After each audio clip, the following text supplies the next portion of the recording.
created for the state of California. And we do not actually create the climate data. So I always want to thank the researchers at Scripps and UC Merced and other places throughout California who are really doing the research that creates that climate data that we are highlighting and showcasing. And I also like to always thank my team of wonderful web developers at the Geospatial Innovation Facility. None of this would actually get done without their hard work to build the website. So I just want to start a little bit with some of our project goals. I actually pulled this slide out of my original kickoff presentation. And our goal with this project, as I mentioned, CalAdapt has traditionally been funded by the Energy Commission, and its real key stakeholders have been energy sector focused. But we know that many different people and different sectors throughout California use CalAdapt to access climate data.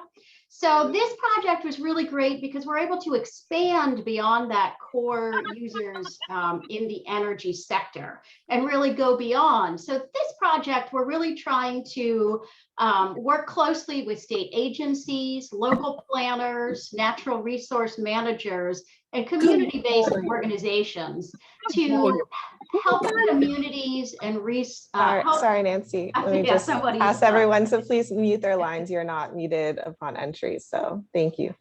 Okay, go ahead. Yeah, we want to really expand the use of CalAdapt to different organizations.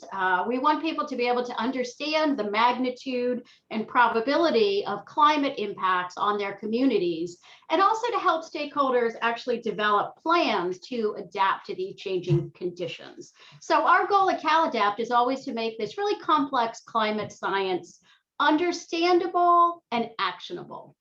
And I also want to point out that we really have been working with a lot of collaborators on this project, some of whom will be speaking a little bit later. So IGIS and Eagle Rock Analytics are two of our main collaborators on this project. We've also worked really closely with OPR on the Adaptation Clearinghouse. And I also want to call out Greenlining Institute and the Local Government Commission. They are members of our TAC and have really been helpful in finding good people for us to reach out to for our stakeholder engagement. So a big part of this project has been stakeholder engagement and outreach to really understand the needs of some of these organizations and communities in looking at climate change data. So our whole research approach is really user-centered and user-focused. So we began this project with a concentrated stakeholder engagement effort. And that included several different things. One thing we did was an online survey of CalAdapt users to collect basic information about who's using CalAdapt, how are they using it, what are they using it for. We have participated in many workshops and webinars, which I'll go over in a few minutes, and also over 36 hours of focused interviews. So these are some example charts of information that we've gathered through our online survey. It's interesting for us to really get a better understanding of what types of software our users are actually using.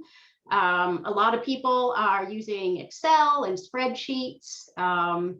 It's also helpful for us to understand how familiar folks are with climate science. So you'll see that most of the people, we have a large number of users who are somewhat familiar with climate science, but certainly not experts. So we have gathered a lot of information through that survey.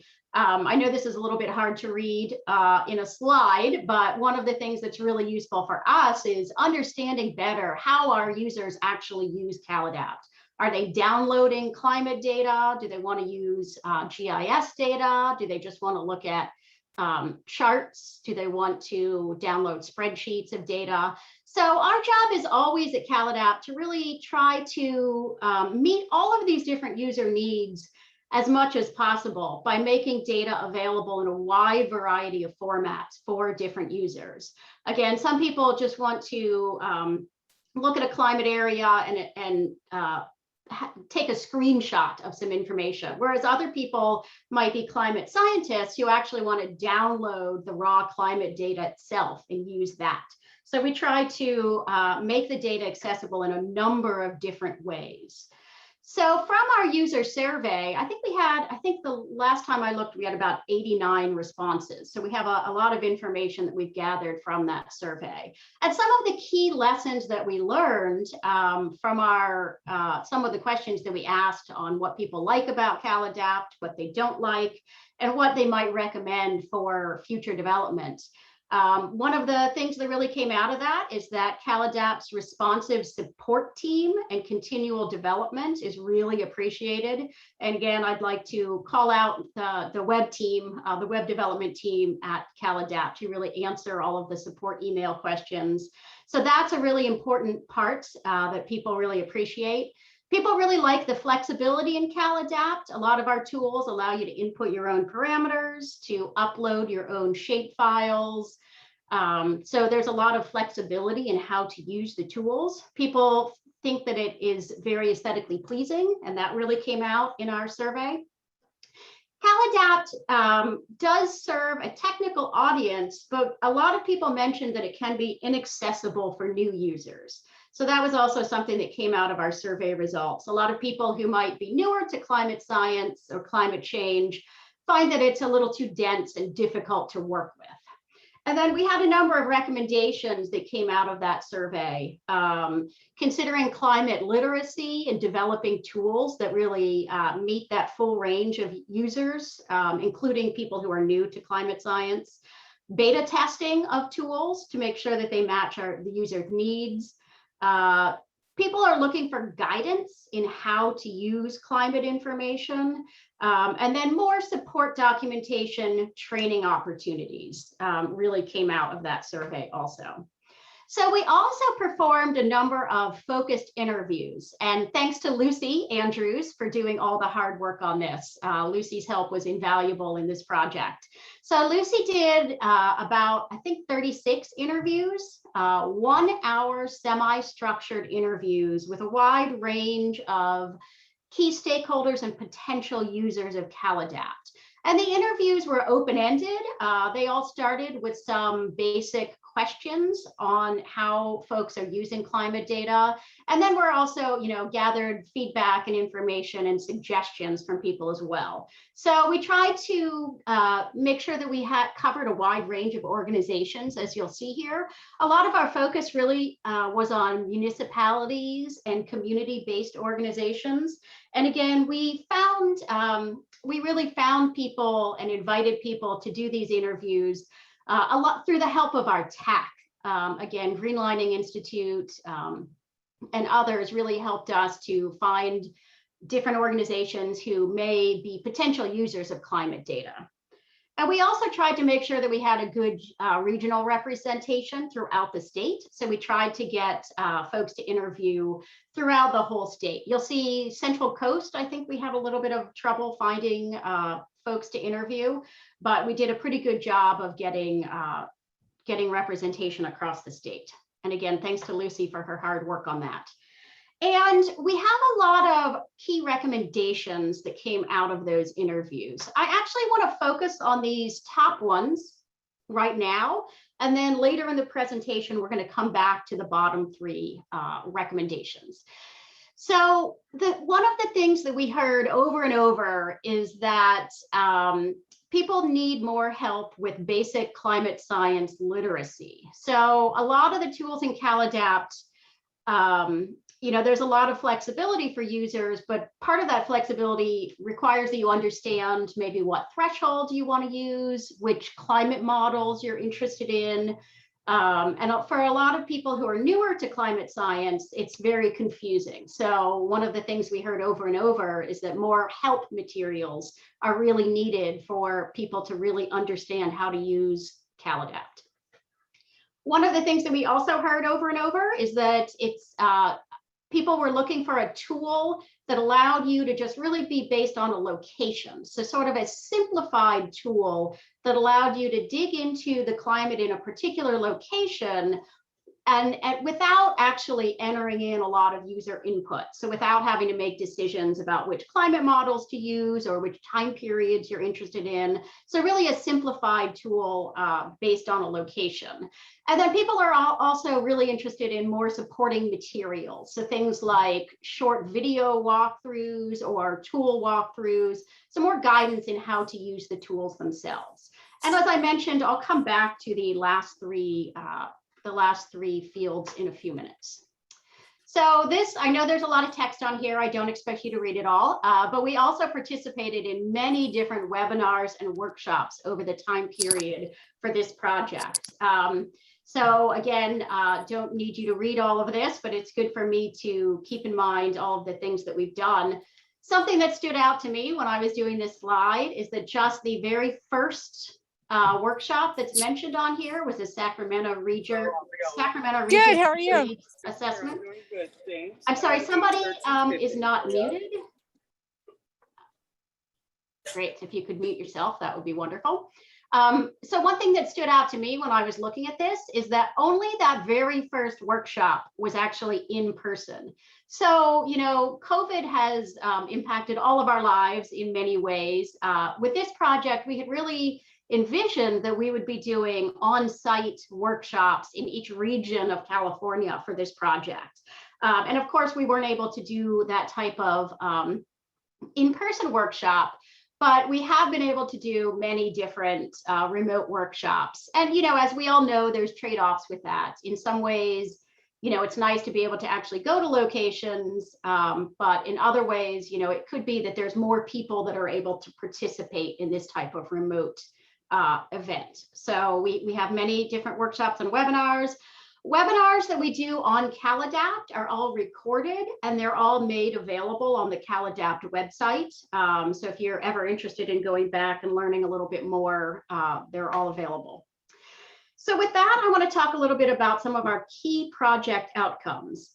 We've had a lot that we have done in this project. So I'm just going to focus on a few of the top things and happy to answer any questions afterwards. So taking that user information, taking that feedback that we got, that, you know, people who are newer to climate science find it a little bit difficult to navigate CalAdapt. We are redesigning the website to make it easier for users to find the information that they need and really to standardize all of the tools that we have on CalAdapt. And this is an example. We're also working on updating the landing page and the about page, again, to make it easier for folks who are new to CalAdapt to really understand what CalAdapt is and to quickly find the data that they're interested in. One of the things that we're really proud of that is a lot of new content that we've developed in response to those user needs around more help and more guidance. So we have an entire new section of CalAdapt on help content. One piece of that is an onboarding ramp for new and less technical users who aren't familiar with climate science. But that's in our Get Started section. We also have updated our FAQs and our glossary sections. Again, we found that people, you know, a lot of people don't know necessarily what some of the technical terms are. And we have, you know, we're trying to provide comprehensive answers to some of those frequently asked questions. So our new help section, I'm going to go over just a little bit of the Get Started content. Just to show you, to give you a walkthrough of what we've added here. So again, it's really basic climate science literacy, broken out into 5 sections about climate change and climate data, more information about climate projections and models, and I'll go through a few of these. One of the things that we do in this Get Started section is really place CalAdapt in the state's climate change portfolio and really are connecting it to California's 4th climate change assessment. So in this, this is a particular graphic that we have that really connects what comes out of that 4th climate change assessment with the CalAdapt tools that highlight that type of information. So again, we're trying to place CalAdapt within California's research. With this, again, I don't want you to read all of it. I do encourage you to go and look at the website and look at these get started pages and give us your feedback. One of the sections that we're really happy about is on using climate data in adaptation planning. So with this, we really have focused on our collaboration with OPR and with the Adaptation Clearinghouse. So there's a section that really helps users to understand how the adaptation planning process works and how CalAdapt might fit into that process. And we have links to the adaptation planning guide within this section as well. One of the other sections that we have worked on is building a best practices for using climate projections section. We really have worked closely with Owen Doherty, our chief scientist on CalAdapt, to make sure that information that users can understand how best to use climate data. Some of the things that we have in here are suggesting that people look at 30-year time periods instead of just trying to look at a single year. So some of the best practices for working with climate data. And then we also have updated, as I mentioned, our FAQs and glossary. And one of the things that I think is really cool with the glossary is we now are, each of the climate tools themselves is now linked to that glossary. So when you look at a climate tool, and if you have a question about one of the terms, you can link to it and immediately find out what more information about it through that glossary feature. So we're pretty happy with that. And with that, I want to move to one of the other main pieces of content that we've developed under this project, and that is our local climate change snapshot tool. So we heard from a lot of different users that they want a simplified approach to looking at climate information. So this tool was designed to meet three particular needs. It's designed to be straightforward, introductory, and accessible. So again, not requiring a lot of knowledge of climate science to be able to use the tool. Intended to support municipal adaptation planning.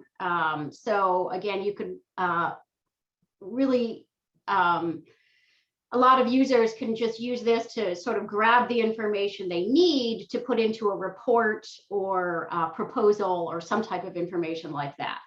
It's also really useful for education and advocacy. And also to simplify the settings for the parameters like GCMs and time intervals, so that users, again, don't have to make those decisions themselves on what time intervals or GCMs they want to use. So I'm going to walk through a few of the features of this tool. The steps are very simple for users. The first thing you do is select your location and what type of aggregation boundary you want to use. And then you can go and get lots of different climate information for that location, all within one tool. And then it also connects you to additional resources, particularly additional state resources and other tools on CalAdapt. So this is the entryway point. It gives you a little bit of information about the local climate change snapshot tool. There's also a short video. You may recall that users were asking for more of these types of tutorials. So we have a short video on how to use the tool. And users come in and select their location. And again, you can select a number of different preloaded aggregation boundaries. So again, this is useful for city planners who want to look at their own city or their own county or a census tract. Once you select your location, you can go to the different variables. I think you can see up top the main different variables we have are temperature, precipitation, and wildfire currently. And within each of these are several different indicators that you can look at. So a few other key features of the local climate change snapshot tool. Users are able to, again, take a short video tour of the tool. They can learn more about the data. They can link to that best practices for working with climate data and explore different related tools. So all of the data in the local climate change snapshot tool allows you to compare the two different main emission scenarios that are part of California's fourth climate change assessment, so RCP 4.5 and 8.5. So you'll see in this chart that you can look at both of those different projected futures on one graph. And the data within this tool is looking at all of the 32 LOCA downscaled projections. Folks who are familiar with CalAdapt might know that most of our other tools, our more advanced tools on CalAdapt, highlight the 10 recommended models for California, and users can select which models they want to look at. In this particular tool, users really didn't want to have to think about which models to use. So in order to do that, we have averaged all of these models, and we're including both the averages and the range of the models to make it easier, again, for users and to do it in a scientifically rigorous way. We had a lot of help, again, from Owen Doherty, our scientific advisor, on how we could best present this information to users in a way that's both simplified and yet also rigorous. So we have the 30-year average for these different climate impacts. One of the things that we're trying to do in this tool is really direct users to those best practices of using climate data. So one of the best practices, again, is that you want to look at these 30-year averages. So we make that easy for users by just presenting that information as a default. You'll see that we also have a 30-year range. So, you know, we spent a lot of time figuring out how best to present this information. A lot of users are just looking for one, you know, they want one number. So what is our, you know, projected temperature mid-century?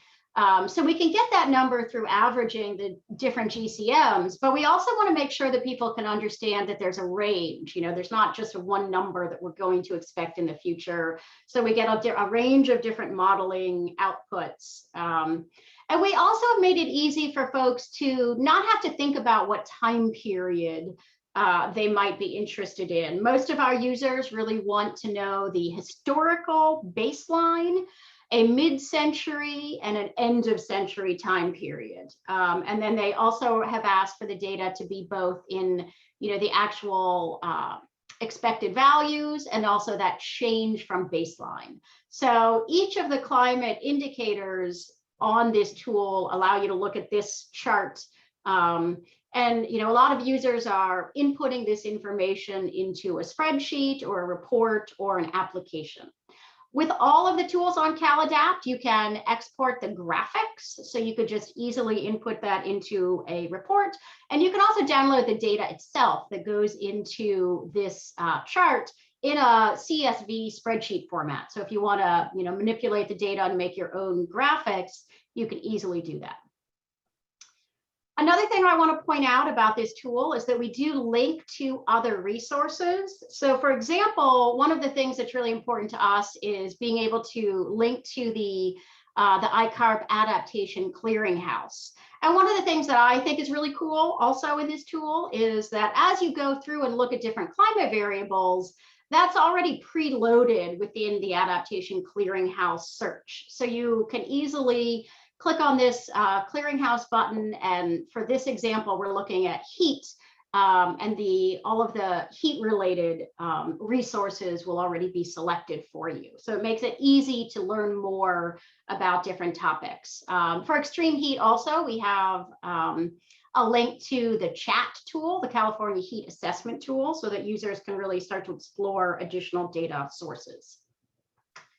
And we hosted a webinar on the local climate change snapshot tool, again, to really get that information out for folks. And one of the things that I really want to mention here is we want to thank Climate Resolve. Natalie Hernandez from Climate Resolve also participated in this workshop, and she really did a demo of how the local climate change snapshot tool can be used in a grant application.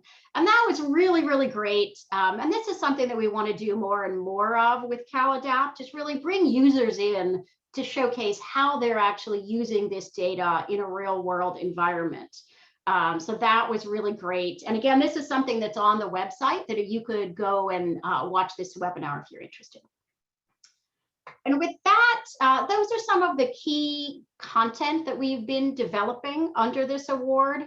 I also want to give a little bit of space for our collaborators to talk about some of the other exciting research that we've done as part of this grant. Again, we really are trying to collaborate with our researchers and then also a broader community of people in the state interested in climate change. Again, I know I've mentioned a few times that one of our key collaborators really is OPR, and having additional links in CalAdapt to the Adaptation Clearinghouse really helps connect users to action. Again, we really want to make this climate science actionable, and being able to search resources and learn more about climate impacts through the Adaptation Clearinghouse has been really helpful for users. And with that, I would like to invite our chief scientist on CalAdapt, Owen Doherty, from Eagle Rock Analytics, to talk a little bit about some of the research work that he's led on the project, looking at compound climate events. Owen, do you want to unmute, and I will go through these slides. Thank you, Nancy, and thank you for the introduction. Good morning, everyone. Thanks for spending part of your Friday with us. One of the challenges that needed to be addressed during this sort of project was the understanding that representing on CalAdapt single variables, just like temperature or humidity or wind, really isn't necessarily alone going to address the risks that Californians are facing from events which generate when there's multiple either weather or climate forcings. So, today's goal is to increase the accessibility of climate information. And the specific thing we'll be talking about here is getting information on events which occur from multiple stressors. Next slide, please. So a big motivating factor here is if you're trying to determine what mitigation or adaptation efforts you need to take on a local or topic specific location, looking at just one variable from a climate model, the way that scientists think about it, is probably going to lead to some degree of overconfidence from you, because some of the really big impacts occur when multiple climate events or multiple weather phenomena are occurring either at the same time and sort of building on each other, or following each other very shortly, sort of amplifying their effects. And there are a couple examples listed here on this page, one of which we're collectively way too familiar with: wildfire, which usually occurs when there's extreme wind following a period of either just high water demand and low precipitation periods, mudslides that occur following a burn, and if you have a burn scar, and then heavy rain, that's going to loosen the soil and you're going to experience mudslides, all through drought. And maybe things people don't think about as much, but rain on snow events where you have a big snowpack and then you have a heavy rain warm event, that can lead to flash flooding and other hazards. So unfortunately, California is really exposed to these sorts of things, and we need to do a robust job sort of visualizing this. The challenge, of course, is that this is not settled science, because most of what we're looking at, we're not showing mean values, we're looking at extreme events. And that is sort of statistically and scientifically challenging in a lot of ways. Some of the traditional approaches that we take when you're looking at the extremes, sort of the assumptions that the requirements to use the standard approaches are violated. So when you're trying to represent this information, a lot of times you start with a simple question: do I want to model this explicitly? Do I want to create a wildfire model and run it and track where the fires go? Or do I want to come up with a metric that sort of represents the general risk? And for CalAdapt, the decision was very clear for us. Given that we have a tremendous base, just a fantastic peer-reviewed, high-resolution, high-fidelity database of fundamental climate information, generating metrics and indices on top of that was kind of a no-brainer for this. And it comes with this a couple secondary bonuses. First, a lot of these metrics are already used by folks who are operational, who are doing sort of applied work. So they understand the values that we're calculating, and it can be dropped into sort of pre-existing workflows. And the second is there's a lot of resources out there for, we're not reinventing the wheel. These approaches have been sort of tried and true and peer reviewed. And so that's consistent with CalAdapt's larger mission of serving data and information, which is reliable. So next slide, please. So here we're going to look at one of our compound event metrics. Here we're looking at drought. And what's being shown again, and this is the framework that Nancy just introduced in the local climate snapshot tool. We're looking at the standardized precipitation index, SPEI. And when that value is less than -1, that's indicative of drought conditions. And when that occurs for multiple consecutive months, you're really in a drought. And so the table on the bottom right shows again the baseline conditions, and then it shows under various climate scenarios in the future, how does that change? How often will a location be experiencing these drought-like conditions? And you can see it depends on sort of what time you're looking and the emission scenario you consider, but generally, in this case, Napa is going to be exposed to more drought-like conditions. So this is an example of trying to represent really complex things in a simple way. There are trade-offs associated with it, but I think this is at least approachable for people. Next slide, please. Wildfire is, it's on everyone's mind, and it's a really big challenge. Here we're showing one index, which tries to represent what you could think about as sort of the vegetative conditions that precede a lot of big fire events. So here we're applying a threshold of 600 of the scale on the Keach-Byram Drought Index. And when you have values above 600, you're in drought conditions, and you have duff and all sorts of material on the forest floor that is dry and ready to burn. And so again, what we're interested in conveying to a local planner is how often will my location be experiencing these types of conditions? We're not saying there will be a fire. Really what we're showing is the potential for, if there was a fire, how often will it grow very quickly and become problematic? So again, here you can see the baseline, and then for various emissions paths and times in the future, how more often will this occur in my location? So again, we're really trying to represent these complex events in a simple and approachable way that makes sense for decision makers to kind of consider. Next and final slide, please.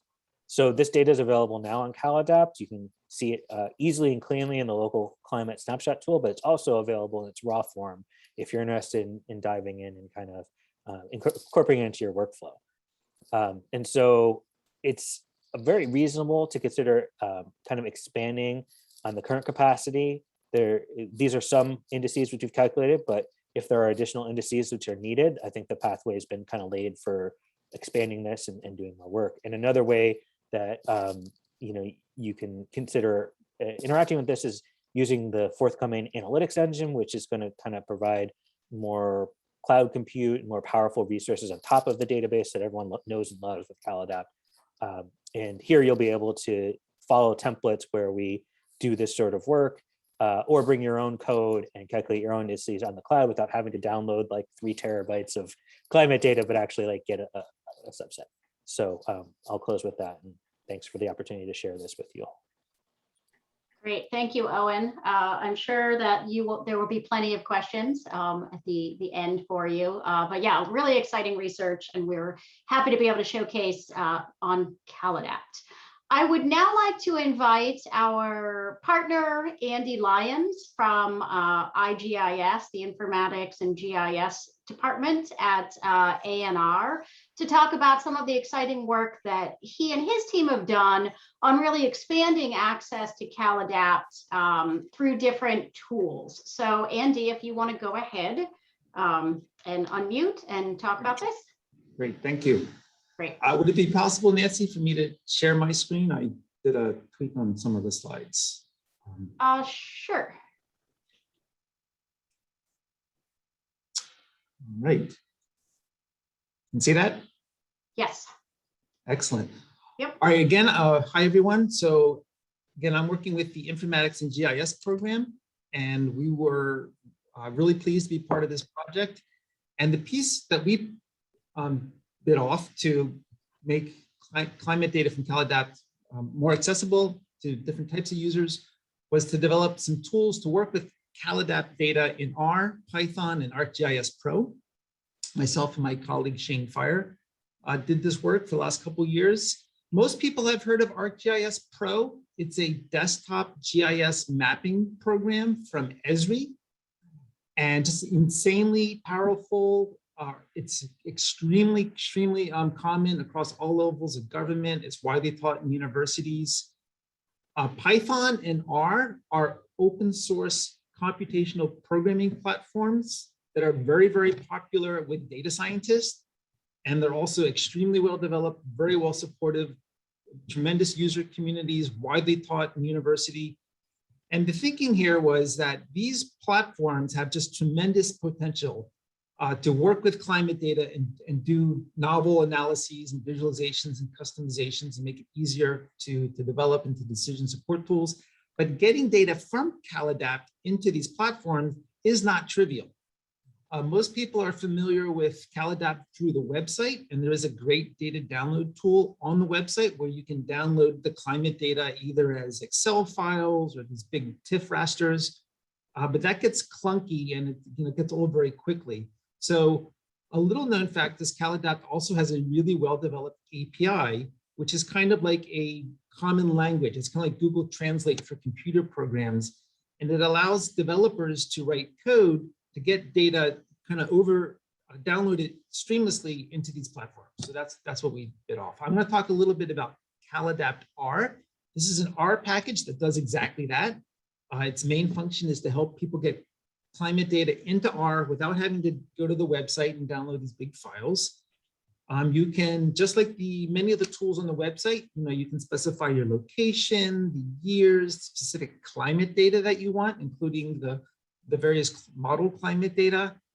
And one of the reasons you might do this with R is because once it's in R, you can then combine it with other kinds of information, other models, because many people, they're interested in climate data, but they're not interested in just how temperature is going to change or how precipitation is going to change, but they need to take that as the input into other kinds of models or analyses or summaries that are going to tell them things about, like, infrastructure demand or species distribution or agricultural growth and so forth. So R is a great package for that. There's thousands of other packages available to work with climate data once you've got it into R. One of the things that you can do with R is create these lightweight decision support tools using an R package called Shiny.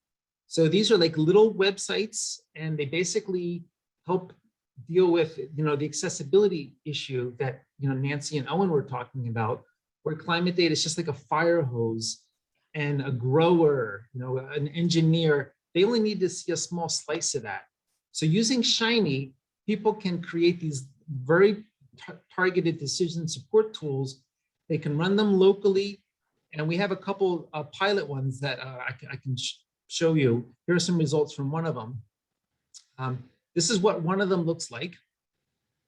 And basically, it's a website. You go on to it. This particular one is designed for tree crop growers, and it will tell them in the future, under the climate change scenario models, how much winter chill can they expect, because that's a critical variable for determining if their pistachios and almonds and other tree nuts are going to be viable.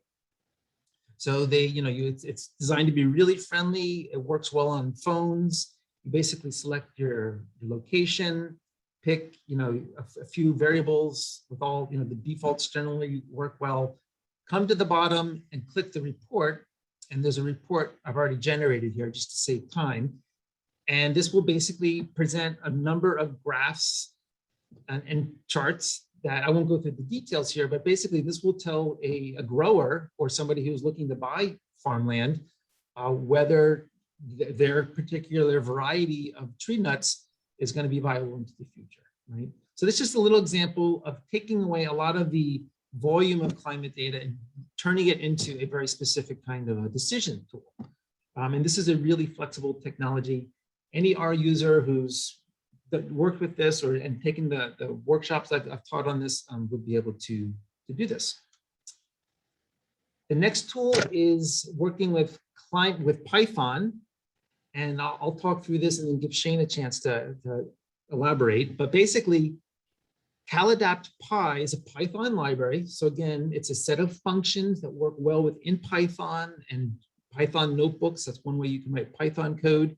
And it makes it easier to get the data from CalAdapt into Python, the Python environment. And then you can go gangbusters with it. What this also allows is that Arcgis Pro speaks Python. That is the native programming language.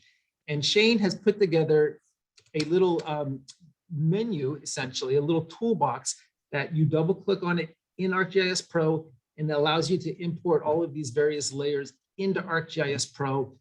And then it has an insane number of abilities once you get it in there. The other thing I could add here about this package is that in addition to the API, it's also able to grab all of the source data, all of the 32 global climate models out there.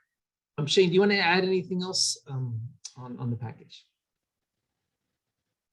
Yeah, I think just to echo what Andy said, I think that the Python package allows you to work with both the original data sets in NetCDF format, which is the original format provided by the sources, as well as to use your GIS data and easily push up and retrieve data for your custom boundaries and bring that information back from the CalAdapt API and actually work with it in ArcGIS. And because of it's in Python and all the different third-party packages and libraries that have been built by the user community, very similar to R, it opens up a lot more analysis functionality and capabilities for within ArcGIS Pro. Yeah, once it's in ArcGIS Pro, a consultant, a researcher, an engineer, they can customize it, they can combine it with other information. What we're looking at here is a three-dimensional space-time voxel, which is one of the newer visualizations in ArcGIS Pro. If you are interested in this, if you're an ArcGIS Pro user, we're teaching a workshop this time next week. And I'll put the link in the chat window to that, as well as the link to the R package, if you're interested in that. So with that, I will stop sharing and turn it back over. Great. Let me get mine. All right, thank you, Andy and Shane. It's great to see all of the exciting work. Let me just switch this over. Great. Yeah, we're really excited about that collaboration with the IGIS team. And I know we have something that we've heard from a lot of users, again, over the years, is that there's a lot of GIS users who want to be able to access the data from CalAdapt. So it's great to be able to make that a possibility. I'd also like to mention that there is both a webinar also recorded and on CalAdapt where you can learn more about the details of those packages. And there's also have been several hands-on workshops that Andy has taught, and we'll be doing more of those in the future as well. So if you really want to dig into that R package or the Arc Pro one, there are resources to help you do that. So those are some of the highlights of the project. There are definitely some other things that I would like to talk about as well, but I know in the interest of time, I just have a few more slides sort of on what's next. What do we see as the future of this project and this research? I would like to announce that we are going to be rolling out these changes to CalAdapt in December, and we have a webinar that you can register for on CalAdapt. It's going to be December 9th. And that's where we're really going to launch all of these new features. You may have seen, well, the local climate change snapshot tool is already there.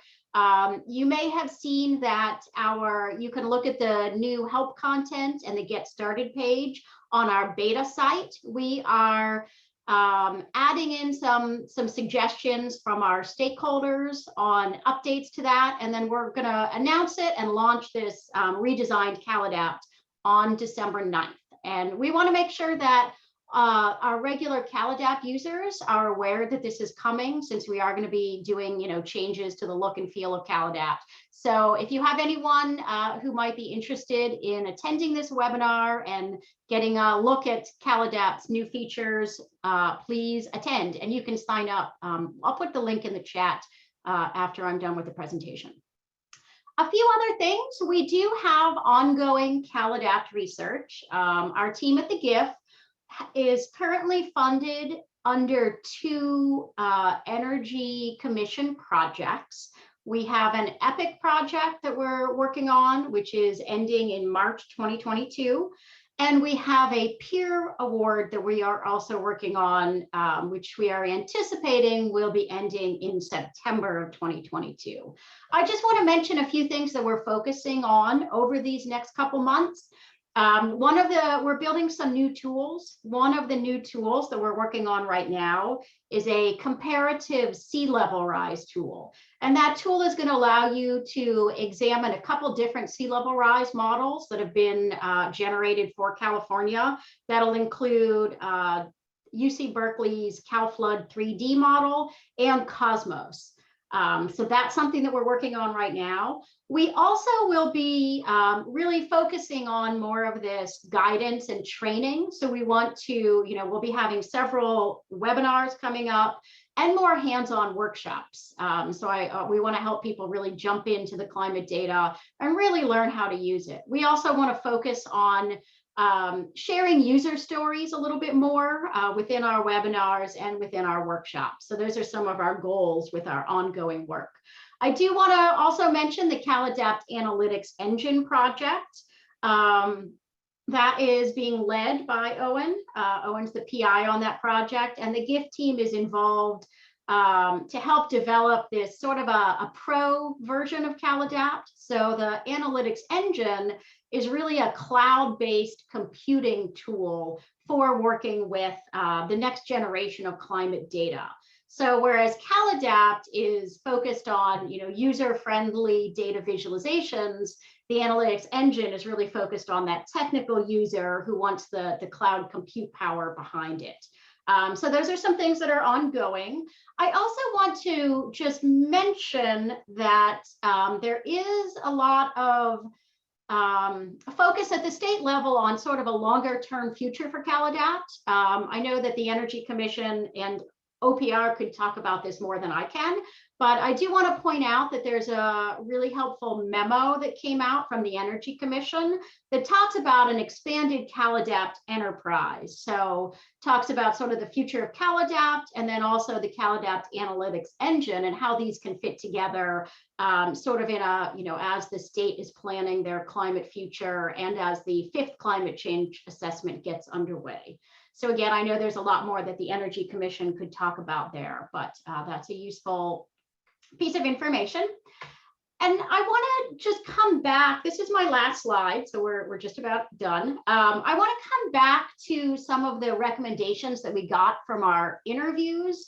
So the first 3 are things that we really addressed through some of our updates to CalAdapt through our new content and our new local climate change snapshot tool. Some of these, the 3 last items here, are things that are a little bit outside of our current scope of CalAdapt, but I think it's really interesting to think about, again, as we think about a future of CalAdapt and a future of making climate change data accessible and actionable for users in California.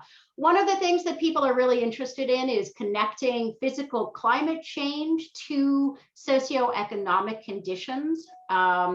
This is something that the CalAdapt team had actually been planning on developing within CalAdapt, but we know that OPR is building the Vulnerable Communities platform, so we do not want to duplicate that work, but we really want to be able to be involved at CalAdapt and help support that. So what can we do with CalAdapt data to make it more useful for the Vulnerable Communities platform? So that's something that we're thinking about a lot right now.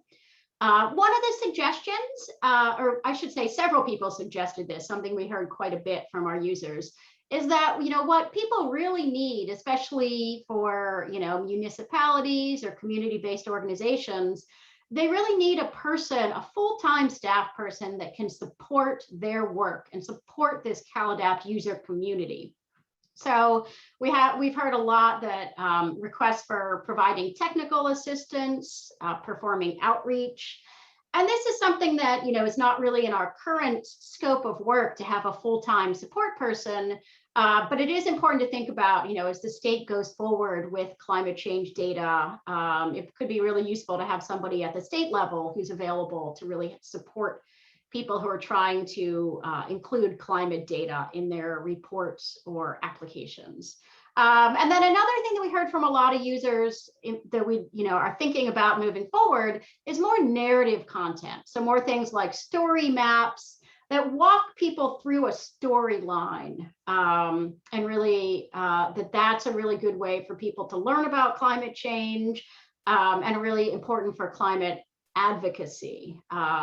So again, that's something that we haven't particularly done with CalAdapt in the past, but interesting to think about. And again, one of our biggest requests from folks, so more of a narrative entryway into climate science.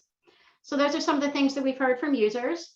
And with that, I want to thank you, and I want to thank all of our collaborators who are here today as well. We really appreciate your time. Feel free to ask us any questions. You can always email me, and you can also email our support team. So with that, I'll stop sharing and open it for any questions. Thanks so much, Nancy, and thank you for the rest of the team for sharing this great work. So for the rest of the time today, we are going to open up for questions and discussion. So feel free to start asking your questions if you have any.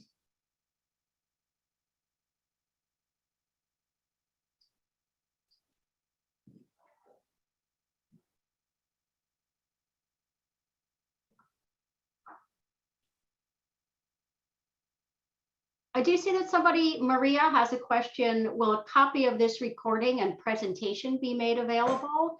I'm happy to provide the presentation. Yeah, please reach out to me if you would like a copy of the recording or the presentation after, and I will follow up with an email to everyone with additional information and follow up.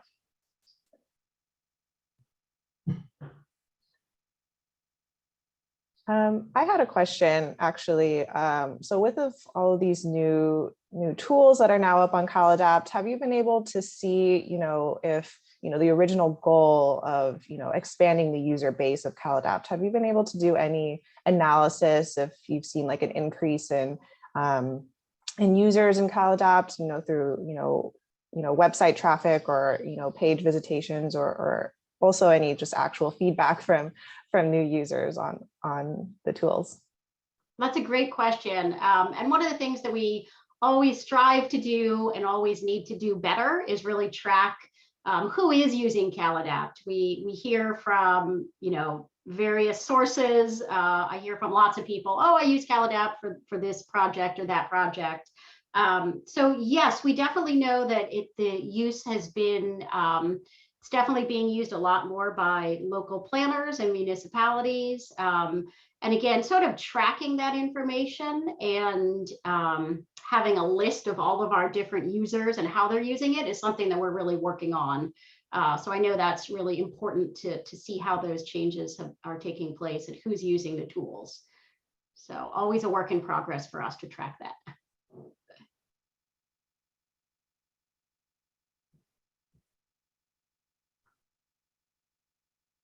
Any other questions? Oh, Lucy says that she can talk about that a bit. Actually, that would be great. Lucy, I would love to invite you to talk a little bit about some of that uptake of use if you want to unmute. Yeah, absolutely. I don't know that we've looked necessarily at web traffic, and CalAdapt does have an underlying philosophy of allowing people to be anonymous and interacting with the site if they want. But I did have the privilege of taking some of the new tools like the local climate change snapshot tool out on the digital online roadshow to present them to groups of folks who have expressed interest in using these new tools. And for example, had the chance to present them and then work through a workflow with the Partners Advancing Climate Equity program that is that an SGC project? As well as various work groups in the Southern California Association of Governments, both folks who have an explicit climate change adaptation focus, as well as more of a general and comprehensive public health focus. And a lot of folks are really excited to see that, in particular, the local climate change snapshot tool existed for them to engage with information more quickly and not have to spend so much time getting up to speed. So initial feedback was good, and actually presenting the local climate change snapshot tool to some of these user groups that are more embedded in municipal adaptation contexts helped us then to shape the expanded help content that builds a climate sort of education program. So initial feedback is good, and we hope to keep getting feedback because the development will continue. Great, thanks, Lucy. And I do see some questions in the chat. So Bob says, will the model data be updated based on new/current observed data? And I guess I will add to that also, since the fifth climate change assessment will soon be underway, and how that will fit in. Yeah, that's a great question. I'm also going to add, I see that there's another question under it. Any info on CalAdapt scenarios updated with CMIP 6?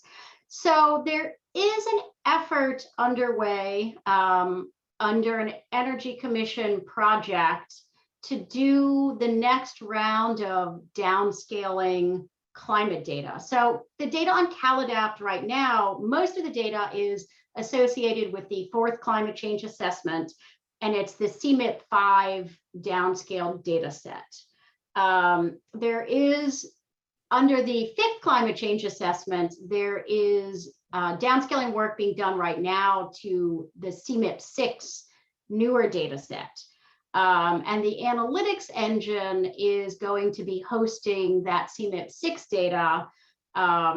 And there is, again, I know the Energy Commission could speak to this more than I can, but there is currently a solicitation out for adding that CMIP 6 data into CalAdapt. So I know that is a future goal of the Energy Commission and the state of California to be adding in that more recent data. Right now, it's not downscaled yet. That's in progress. So it'll be a little while before it's added to CalAdapt. I don't know, Owen, or I see Martine is here from the Energy Commission. If either of you have any additional information, feel free to jump in. I think it's our understanding that the fifth assessment data products, CMIP 6, will begin arriving on the data platform in March of 2022, and that data will be made available pretty much immediately as soon as it arrives to us. And I think there are various milestones, but the data arrival and growing of that portfolio of information will continue into towards the end of 2023, when the hydrological downscaling is expected. So yes, it's coming, and it'll be made available immediately. And there are additional future open calls for folks to develop CalAdapt tools to visualize that kind of stuff. And we don't know where that's going to land, but again, that's coming up in the next couple of years. Also, with regards to the question about new and current observed data, there is one data product on CalAdapt which is continually updated, and that's the hourly weather data repository.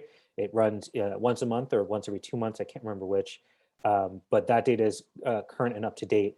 The rest of the data products are associated with the fourth assessment and are considered static because that's kind of the product that was generated and it's stable. But the fifth assessment data, again, will start arriving next spring. So keep your eyes peeled. Thanks, and this is Martine Schmidt-Pullman from the Energy Commission. Just backing up what Nancy and Owen said, that the grants that momentarily are running do end at one point, and so there are sort of future looks, as Owen and Nancy just sketched, into how to incorporate some more of those CMIP 6 downscaled, in the analytics engine, but also in CalAdapt, sort of more visualization, so as you're used to right now. So together with OPR, we're working on thinking about that, and that'll keep changing a little bit as we move forward, and certain things have ended and other things start again. So yeah.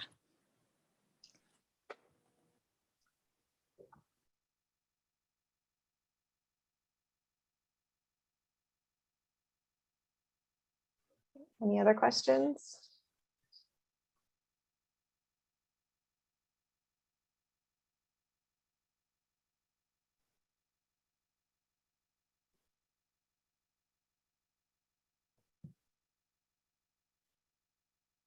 All right. So thank you so much for the team for presenting today. I will be following up to the calendar invite to all of you with all of these links and invite everyone to reach out through SGC to, if they have any additional questions for the researchers, we can connect you. If you have any other questions on content or anything, please feel free to direct them to us and we will connect you with the team. So thank you so much for joining us today and hope you all have a great rest of your Friday. So thank you. Great. Thank you so much for allowing us to present, and thanks to everybody for joining today. So great. Feel free to reach out if you have any other questions.